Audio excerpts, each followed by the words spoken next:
ITC के नतीजे भी निकल कर के आए हैं, और अगर हम बात करें इनके प्रॉफिट की, तो उसमें 27% की गिरावट देखने को मिली है। रेवेन्यू की बात करें अगर, तो 28% बढ़ा है। एबिटा 27.9% घट करके 4,514 करोड़ पर आ चुका है। अगर हम इनके डिफरेंट सेगमेंट्स की बात करें, तो अगर हम देख रहे हैं स्नैक्स और पर्सनल केयर की चीजें, उसमें एक मजबूत डिमांड देखने को मिली है। सिगरेट्स की अगर हम बात करें, तो भले ही गवर्नमेंट कितना भी टैक्स लगा दे, लेकिन यहाँ पर कारोबार मजबूत ही नजर आता है, लोग नहीं थम रहे हैं। एग्री बिजनेस की बात करें तो यहाँ पर थोड़ा सा परफॉर्मेंस वीक रहा है। पेपर एंड पैकेजिंग की बात करें तो रेवेन्यू में 9% की ग्रोथ देखने को मिली है। और खास करके जो मैनेजमेंट है, उनकी कमेंट्री में मेंशन किया गया है कि मिडिल ईस्ट की जो कुछ टेंशन चल रही है, उसका इम्पैक्ट बिजनेस पे पड़ता हुआ नजर आया है। आईटीसी सर, इस पर आपका व्यू क्या रहेगा? जी देखिए, इस लेवल पे आर्टिस्ट मुझे बहुत पसंद आ रहा है। और वैसे भी देखिए, सिगरेट लोग छोड़ने वाले नहीं है, तो जब तक ये पूरा बैन नहीं हो जाता तब तक ये चलता रहेगा।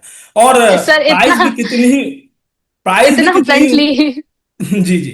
तो जो, और प्राइस का तो कोई दिक्कत नहीं है। जैसे लोग अभी लिकर पीना नहीं छोड़ते हैं, वैसे ही सिगरेट भी है। दोनों ही नशा करने साथ का साथ चीज है। में, साथ तो साथ में। जी, तो बिल्कुल देखिए, उस हिसाब से फंडामेंटली भी थोड़ा ठीक ठाक मुझे लग रहा है। चार्ट में भी अभी इस लेवल पे बहुत ही अच्छा लग रहा है। लेकिन एक चीज जो आईटीसी का दिक्कत है कि इसमें जब मोमेंटम बहुत अच्छा भी रहता है तब भी ये हम्म। वो कछुए की तरह ही दौड़ता है। मोमेंटम सबसे जब बढ़िया रहता है तब भी। तो ये आपको ध्यान रखना चाहिए। अभी इस लेवल पे अगर आप लेते हैं तो स्टैगर्ड मैनर पे अगर आप यहाँ पे लेंगे तो ज्यादा अच्छा रहेगा। और अगर दिन जो मोमेंटम चेस कर रहे हैं तो आईटीसी में वो ना रहे, यही मेरा सलाह रहेगा। और धीरे धीरे देखिए, एफएमसीजी काउंटर है तो वैसे भी डिफेंसिव काउंटर है, और ये चलता भी बहुत धीरे, ये बाय नेचर है एफएमसीजी काउंटर्स का। तो वो आप हम्म। ध्यान रखिए एक बार। अभी का जो सिचुएशन है उस हिसाब से अगर देखें तो मारिको, नेस्ले, ये सारा काउंटर मुझे एफएमसीजी में ज्यादा अच्छा लगता है आईटीसी के मुकाबले। तो रिजल्ट थोड़ा अच्छा क्यों ना आए, और अगले क्वार्टर में भी अगर थोड़ा अच्छा भी आता है तो भी आप यहाँ हम्म। पे देखेंगे कि ये हो सकता है कि टाइम कंसोलिडेशन, एंड क्योंकि मेजर मूविंग एवरेजेस से नीचे ही चल रहा है, लगातार लोअर लो लोअर हाई बनाते हुए नीचे आ रहा है। अभी डबल हम्म। बॉटम यहाँ पे बनता हुआ नजर आया 274 के आसपास, तो इसीलिए यहाँ पे चार्ट में थोड़ा अच्छा मुझे लग रहा है। लेकिन अगर यहाँ पे आपको रहना है तो जो एवरेजली 1.5-2 साल में कहूंगा, वही इसमें मैं 3 साल कहूंगा। तो ऐसा व्यू आपको रखना चाहिए। जी नई खरीदारी करनी है? जी जी जी। चलिए ठीक है। इसके अलावा सर, एंटी फूड्स भी देख लीजिए आप, यहाँ पर फ्रेश एंट्री करनी चाहिए या नहीं, क्योंकि एक सवाल आया है, समय थोड़ा सा बीत चुका है, तो उस पर भी जल्दी से आपकी राय जानना चाहेंगे नई खरीदारी के लिए। आज से कैसा लगा? जी, एलटी फूड अगर देखेंगे तो काउंटर मुझे बढ़िया लगता है। एंड अब देखेंगे, इतना कंफ्यूजन हुआ, इतना सारा कुछ हुआ, काउंटर अभी भी कंसोलिडेशन में बना हुआ है। एंड ज्यादा टूटा नहीं, 2024 से काउंटर कंसोलिडेशन में है। एक जो हाई लगाया था 500 के आसपास, लेकिन वापस से उसी रेंज में आ चुका है।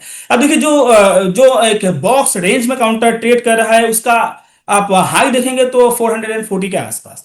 काउंटर जब तक इसके ऊपर सस्टेन नहीं करेगा तब तक मुझे नहीं लगता है कि ऊपर की तरफ कोई मोमेंटम यहाँ पे आ सकता है। एंड ऊपर की तरफ अगर आता भी है, अगर ये 440 के जोन अगर सस्टेन करता भी है, तो 500 और एक रेजिस्टेंस है। तो इसके लिए बस ये, क्योंकि यहाँ पे बहुत टाइट रेंज मुझे नजर आता है, तो इसीलिए यहाँ पे देखिए, अगर आपको 500 के ऊपर एक बार खरीदारी करेंगे तो वो ज्यादा सेफ रहेगा। काउंटर हाई बीटा काउंटर है। तो यहाँ पे अगर ये सारा लेवल सस्टेन कर लेता है तो फिर मोमेंटम भी आपको बहुत तगड़ा नजर आएगा। लेकिन अभी यहाँ पे खरीदेंगे तो फंसने का चांसेस है। वैसे अभी हम्म। अच्छा लगता है तो स्टैगर्ड मैनर पे आप धीरे धीरे यहाँ पे पोजीशन बिल्कुल एक बनाने की सोच सकते हो। लेकिन स्टैगर्ड मैनर पे टाइम यहाँ पे बहुत ज्यादा लग सकता है, क्योंकि अभी कंसोलिडेशन में ये आपको ध्यान रखना होगा। जी ठीक है। इसके अलावा गेल देख लेते हैं। गेल के नतीजे निकल कर क्या है? स्ट्रॉन्ग परफॉर्मेंस रिपोर्ट की गई है। रेवेन्यू की बात करें तो क्वार्टर ऑन क्वार्टर बेसिस पे 12% की ग्रोथ देखने को मिली है। एबिटा मार्जिन की बात करें तो 33.3% से बढ़कर के 16.4% तक आती हुई नजर आई है। सर, नतीजों के बाद गेल आज टूटा हुआ नजर आया है, 173 के लेवल्स पर है। आप कैसे देख रहे हैं सर गेल को? जी, गेल एक चीज अगर बताऊं, अगर साइकोलॉजिकली भी हम्म। अगर आप देखेंगे तो ये काउंटर हम्म। ना, मैं कहूंगा थोड़ा एज्ड काउंटर है। जैसे कि बुढ़ापे में लोगों को चलना या फिर दौड़ना थोड़ा मुश्किल हो जाता है, तो ये काउंटर भी मुझे वैसे ही लगता है। अब बुरा मत मानिएगा जो भी इन्वेस्टेशन पे है, क्योंकि ये एक साइकोलॉजी है। जितना उम्र ज्यादा होता है उतना चलने फिरने में थोड़ा दिक्कत होता है। और ये काउंटर आप देखेंगे बिल्कुल वैसा ही मुझे नजर आता है। तो जिनका व्यू यहाँ पे है कि मोमेंटम ट्रेडिंग करे या फिर ऐसा कुछ, तो यहाँ पे वो आपका पूरा नहीं हो सकता। अगर आपको यहाँ पे रहना है तो इन्वेस्टमेंट के तौर पे ही रहना है। लेकिन यहाँ पे मुझे एक रेजिस्टेंस जो दिख रहा है वो लगभग 195 के आसपास। इसके ऊपर जब तक काउंटर हम्म। वीकली लेवल पे सस्टेन नहीं करेगा, यहाँ पे मुझे बड़ा मोमेंटम आता हुआ नहीं दिखाई दे रहा है। बड़ा मोमेंटम के लिए भी यहाँ पे आपको एटलीस्ट 1 से 1.5 साल आपको यहाँ पे होल्ड करना पड़ जाएगा। अभी हम्म। देखिए क्योंकि काउंटर एक मोमेंटम यहाँ पे आ चुका था, पिछले हफ्ते भी देखेंगे काउंटर ने लगभग 7% के आसपास एक मूव दिया था और ये हम्म। एंटिसिपेटेड था कि रिजल्ट अच्छा आएगा, तो वही हुआ। और अभी रिजल्ट आने के बाद काउंटर आपको यहाँ पे टूटता हुआ नजर आ रहा है। तो ये एक चीज है मुझे लगता है कि काउंटर यहीं पे कंसोलिडेट करेगा, ज्यादा नीचे नहीं आएगा। तो बाकी अगर आप मोमेंटम चेस कर रहे हो तो यहाँ पे ना रहे, ज्यादा अच्छा रहेगा। अगर आप इन्वेस्टमेंट के तौर पे आ रहे हो तो एक वेट कीजिए, थोड़ा 195 के ऊपर खरीदेंगे तो ज्यादा सेफ हम्म। रहेगा। चलिए बढ़िया। आज ये शब्द आज जो निकाला है आपने ना, एज काउंटर, ये डेली सुनना चाहिए, क्योंकि फिर ऐसी बातें बार बार निकल करके नहीं आती है। बुरा मानने वाली बात नहीं है जितने भी दर्शक है, लेकिन ठीक है, पता होना चाहिए हर कंपनी के बारे में। चलिए, तो बैंक ही स्ट्रांग लग रहा है सर, तो बैंक में ही कोई अपॉर्चुनिटी बता दीजिए कि कहाँ पर खरीदारी करनी चाहिए। जी बिल्कुल, अगर बैंक में आप देखेंगे तो एक काउंटर मुझे बहुत ही अच्छा लगता है, वो है कर्नाटका बैंक। तो शॉर्ट होगा केटी के बैंक। अगर केटी के बैंक अगर देखते हैं तो अभी देखिए हम्म। 293 के आसपास चल रहा है। अगर आपके पास थोड़ा टाइम यहाँ पे आप दे सकते हो तो मुझे लगता है कि काउंटर बहुत ऊपर तक जाता हुआ आपको दिखाई दे सकता है। और मुझे लगता है कि 325, एक डिस्क्लेमर रहेगा कि यहाँ पे हमारा भी रिकमेंडेशन एक्टिव है, तो हम्म। 325 तक मुझे लगता है अगर 1 1.5 महीना अगर आप यहाँ पे टाइम देके जा सकते हो, क्योंकि काउंटर में आप देखेंगे लगातार lower higher high higher low बनाते हुए ऊपर जा रहे हैं। कंसोलिड टाइम कंसोलिडेशन हम्म। में फंसता हुआ दिखाई दिया था, जिसका टॉप बना था हम्म। 280 के आसपास। लेकिन अभी हम्म। उसके ऊपर ट्रेड कर रहा है और लगातार आप देखेंगे एक स्ट्रॉन्ग मोमेंटम। यहाँ पे कोई एग्रेसिवनेस नहीं है कि फोमो में आके बहुत लोग बाई कर रहे हैं और लगातार धड़ल्ले से ऊपर जा रहा है, ऐसा भी नहीं है। क्यों? और हम्म। इसलिए मुझे लगता है कि ये मोमेंटम है, ये सस्टेन्ड मोमेंटम है। तो यहाँ पे अगर आप थोड़ा टाइम देके जाएंगे तो 325 तक आने का मुझे चांसेस दिखता है। एक इंटरमीडिएट टारगेट भी आप रख लीजिए 306 के लेवल पे। एंड स्टॉप लॉस यहाँ पे आपको मेंटेन करके जाना चाहिए 272 के आसपास। तो ये ट्रेड रहेगा थोड़ा मिड टर्म के लिए जी। चलिए ठीक है, तो यहाँ पर कर्नाटका बैंक एक काउंटर निकल करके आया है, और आज भी अगर हम देखें तो अर्ली ट्रेड में ही अच्छी अपसाइड देखने को मिल रही है। ऑलमोस्ट 3% की तेजी के साथ में 293 के लेवल पर ट्रेड होता हुआ नजर आ रहा है। दो टारगेट्स आपको दिए गए हैं, 306 से लेकर के 325 तक के, विद स्टॉप लॉस ऑफ 272। इसके अलावा एचडीएफसी बैंक को भी जरा थोड़ा सा जांच लेते हैं, आज किस तरफ चलता हुआ नजर आ रहा है सर। 753 के लेवल पर चल रहा है, क्या यहाँ पर भी कोई बाइंग अपॉर्चुनिटी आप देख रहे हैं? जी देखिए, एचडीएफसी बैंक अभी मुझे नहीं लगता कि शॉर्ट टर्म में यहाँ पे ज्यादा कुछ मोमेंटम आता हुआ। वैसे भी लार्ज कैप है तो यहाँ पे उतना बढ़िया हम्म। शॉर्ट टर्म में उतना ज्यादा मोमेंटम आपको देखने नहीं मिलेगा। और मुझे लगता है कि एचडीएफसी में जो रिजल्ट में थोड़ा खराबी एंड साथ में गवर्नेंस का जो इशू था, इससे हम्म। उभरने में एचडीएफसी बैंक को थोड़ा टाइम देना पड़ेगा। वैसे भी धीरे हम्म। चलता है और साथ में ये सारा चीज अगर आप मिला ले तो यहाँ पे मुझे नहीं लगता कि बहुत ज्यादा यहाँ पे चलता हुआ आपको दिखाई देगा।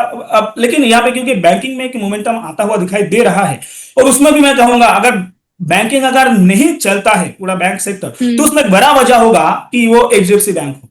और क्योंकि एक हम्म। बड़ा हिस्सा बैंकिंग इंडेक्स में ये अपना रखता है, तो इसीलिए अगर सारा काउंटर चलने लगे साथ में एचडीएफसी बैंक अकेला अगर नीचे रह जाए, तो यहाँ पे मुझे लगता है कि आपको वो जो मोमेंटम है वो थोड़ा सबड्यूड नजर आएगा। तो अभी देखिए यहाँ पे अगर किसी का पोजीशन बनाने का ख्याल है तो बिल्कुल आप यहाँ पे स्टैगर्ड मैनर पे बना सकते हो, लेकिन आपका व्यू बिल्कुल थोड़ा लॉन्ग टर्म रहना चाहिए। जैसे कि नॉर्मली अगर आप यहाँ पे 1 से 1.5 साल में अगर यहाँ पे आपको मोमेंटम आने का चांसेस अगर दिखता भी है तो वो अभी बढ़ के हो हम्म। जाएगा 2 साल का। तो ये आपको ध्यान हम्म। रखना चाहिए, क्योंकि ये अभी कंसोलिडेशन में मुझे लगता है कि रहेगा। एंड जब तक काउंटर 830 के ले जोन को अगर सस्टेन नहीं हम्म। करता है वीकली लेवल पे, तब तक यहाँ पे अपसाइड मुझे लिमिटेड दिखाई दे रहा है जी। ठीक है, यहाँ पर बैंक की बात हो रही है, और हमारी एक प्राइम मेंबर है, उन्होंने भी बैंक को लेकर के ही क्वेश्चन पूछा sir. Punjab national bank 50 share ले रखे इन्होंने 113 के प्राइस, तो इनकी बाइंग प्राइस के आसपास ही नजर आ रहा है मुझे, 1% की अपसाइड के साथ में। बने रहना चाहिए सर इनको? जी बिल्कुल, पंजाब नेशनल बैंक पे बैंकिंग में एक रैली आ रहा है, तो बिल्कुल पंजाब नेशनल बैंक में इस लेवल पे मुझे बढ़िया लगता है। एक रेजिस्टेंस मुझे दिखाई दे रहा है जो 50 डीएमए का रेजिस्टेंस 50 वीकली मूविंग एवरेज के उसके आसपास ट्रेड कर रहा है। एंड 50 अगर मूविंग एवरेज की मैं बात करूं तो बिल्कुल वो अभी सेम लेवल पे चलता हुआ दिखाई दे रहा है 114 एंड काउंटर अभी 114 के आसपास चल रहा है। अगर इसके ऊपर वीकली लेवल पे काउंटर एक बार सस्टेन कर जाए तो आपको यहाँ पे एक बड़ा रैली शॉर्ट टर्म में आता हुआ दिखेगा एंड वो लगभग आपको 125 27 के आसपास आपको लेके जा सकता है। लेकिन अभी आपको बने रहने का सलाह होगा, एक स्टॉप लॉस आप मेंटेन कीजिए जो लगभग आ रहा है 107 के आसपास। तो यहाँ पे एक स्टॉप लॉस रख के बिल्कुल काउंटर को होल्ड कीजिए जी। ठीक है, इसके अलावा सर रिवीज लैब आप देख लीजिए। यहाँ पर मीता जी का ही सवाल है कि अगर इसमें कोई कॉल बाय करनी हो तो किस लेवल पर करनी चाहिए अगस्त एक्सपायरी के लिए। जी डिवीज लैब की बात करें तो यहाँ पे हमारा रिकमेंडेशन था, उसका टारगेट भी आ चुका था। हमने लगभग यहाँ पे 7000 से हम बुलिश थे एंड 8100 का टारगेट था, आज वो अचीव होते हुए दिखा है। गैप अप ओपन हुआ है एंड एक डिप लगाया था। देखिए काउंटर बहुत ऊपर आ चुका है। और एक चीज जो मैं कहना चाहूंगा कि मैं अक्सर डेरिवेटिव में रिकमेंडेशन नहीं देता हूं क्योंकि उसमें वो मेरा फोटे एक्चुअली नहीं है, कैश मार्केट में मेरा फोटे है। तो अगर मैं कैश मार्केट के हिसाब से ही आपको बताऊं तो अभी काउंटर बहुत ऊपर आ चुका है। मैं यहाँ पे प्रेफर करूंगा, काउंटर बहुत ही बढ़िया है, रिजल्ट भी बहुत ही बढ़िया निकल के आया है। लेकिन यहाँ पे जब तक मुझे एक डीप नहीं मिलता यहाँ पे मैं एंट्री लेना पसंद नहीं करूंगा क्योंकि ऑलरेडी हमारा टारगेट भी आ चुका है और मुझे लगता है कि बहुत शॉर्ट टर्म में ऊपर आ चुका है। तो एक डीप अगर आपको मिलता है बहुत ही अच्छा रहेगा, उस हर डीप में वैसे काउंटर में आप बाय करके जा सकते हैं जी।